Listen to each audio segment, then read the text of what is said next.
Selamat malam Bapak Ibu dan Saudara yang dikasihi Tuhan.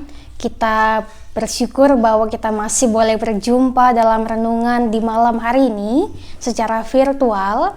Kita percaya dan senantiasa percaya bahwa semuanya ini adalah karena berkat penyertaan Tuhan yang sungguh luar biasa bagi kehidupan kita.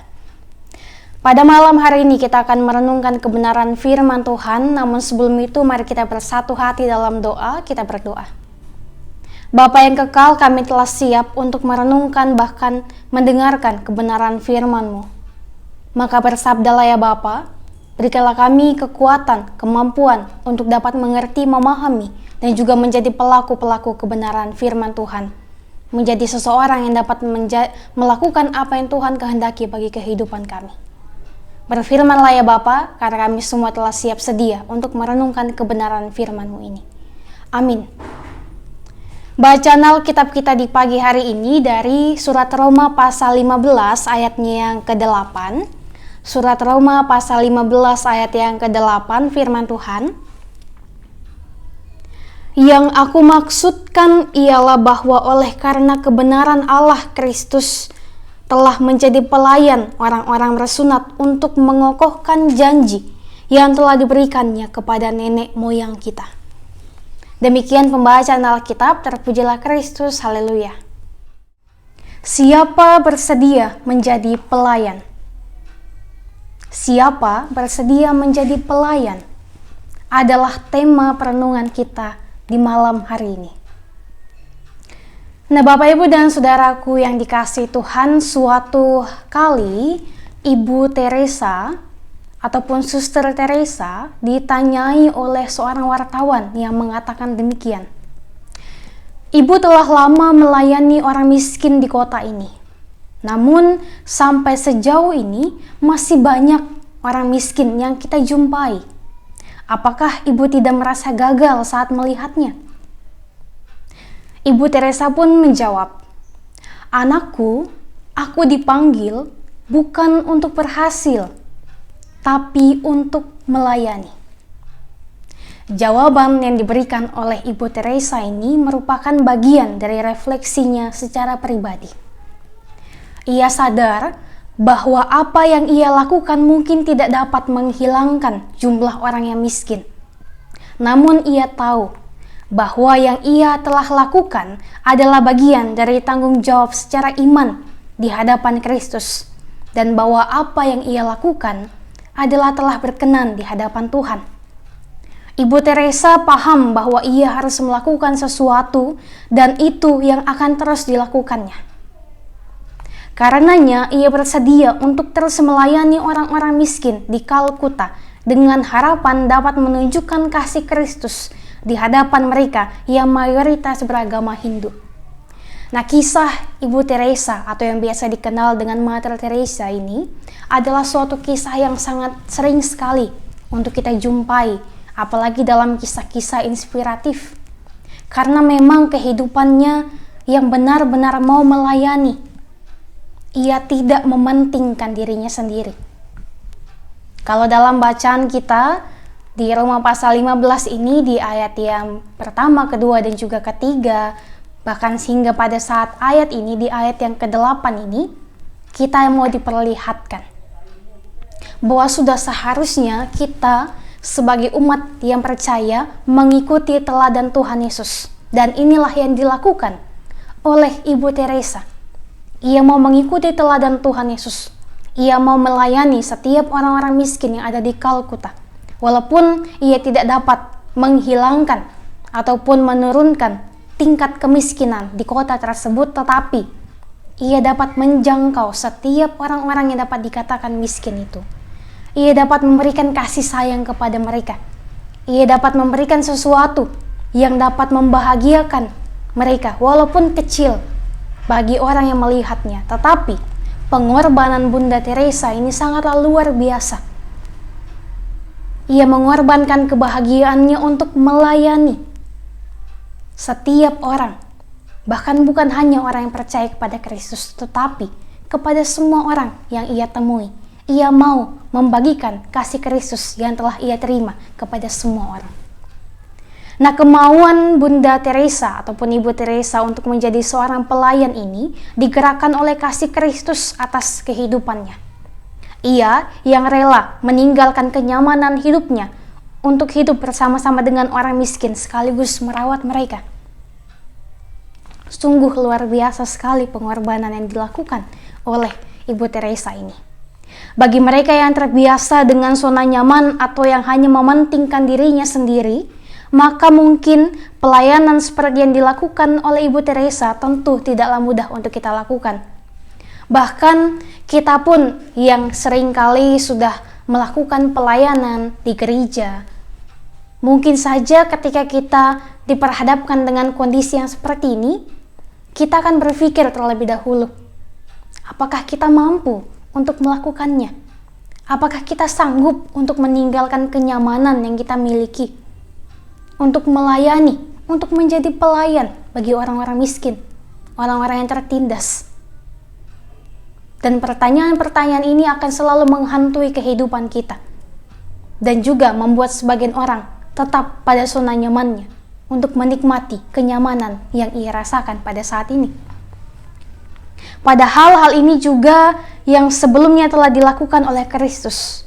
Dalam posisi sebagai Allah yang Maha Kuasa, Kristus rela merendahkan dirinya menjadi sama dengan manusia, agar penebusan atau dosa manusia dapat terwujud. Namun, Bapak, Ibu, dan Saudaraku yang dikasihi Tuhan, terkadang memang ketika kita ingin melakukan kebaikan, pasti ada-ada saja masalahnya, ada-ada saja rintangannya, ada-ada saja orang-orang yang tidak mendukung, bahkan tidak menyukai kita, membicarakan kita ini dan itu, membicarakan kita karena beberapa hal yang kita lakukan. Mungkin bagi sebagian orang hal itu adalah hal yang aneh, tetapi bagi sebagian orang pun, bahkan bagi Tuhan, hal melayani adalah sesuatu hal yang berharga di mata Tuhan. Maka Bapak, Ibu, dan Saudaraku yang dikasihi Tuhan, kebenaran itulah yang dinyatakan Kristus dan dikatakan oleh Rasul Paulus, juga dinyatakan bagi orang-orang Yahudi yang telah menolak dan juga menyalibkan Kristus. Kristus rela untuk menjadi pelayan bagi manusia. Bagaimana dengan kita? Apakah kita mau meneladani Tuhan Yesus dan juga Bunda Teresa untuk menjadi pelayan bagi orang lain? Apakah kita telah siap untuk ketika kita dipanggil untuk melayani Tuhan, melayani umat Tuhan? Apakah kita sudah siap untuk mengatakan iya dengan segenap hatiku? Dan Bapak, Ibu, dan Saudaraku yang dikasihi Tuhan, saya juga mau mengatakan bahwa untuk menjadi pelayan bukan hanya kita dapat lakukan sebagai pelayan di gereja, sebagai majelis, sebagai pengurus masing-masing PLK. Tetapi menjadi pelayan adalah sama dengan yang dilakukan oleh Ibu Teresa. Menjadi pelayan bagi orang miskin, menjadi pelayan bagi keluarga kita, menjadi pelayan bagi dimanapun kita boleh berada, kepada siapapun itu, dengan perbuatan kebaikan kita. Ketika kita mau mengutamakan kasih dalam kehidupan ini, kita mau melakukan kebaikan dengan tulus untuk kemuliaan akan nama Tuhan. Kita mau saling membantu, saling mendoakan ketika ada yang sakit, saling menjamah, saling menopang dalam doa-doa kita. Itu sudah menandakan bahwa kita mau melayani sesama kita. Melayani sesama kita lewat perkataan yang baik, lewat tingkah laku yang baik, lewat doa-doa yang kita panjatkan.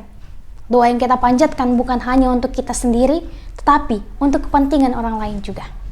Maka jikalau kita telah melakukannya, kita pun telah memenuhi panggilan Tuhan dengan mengatakan, ya, dengan segenap hatiku.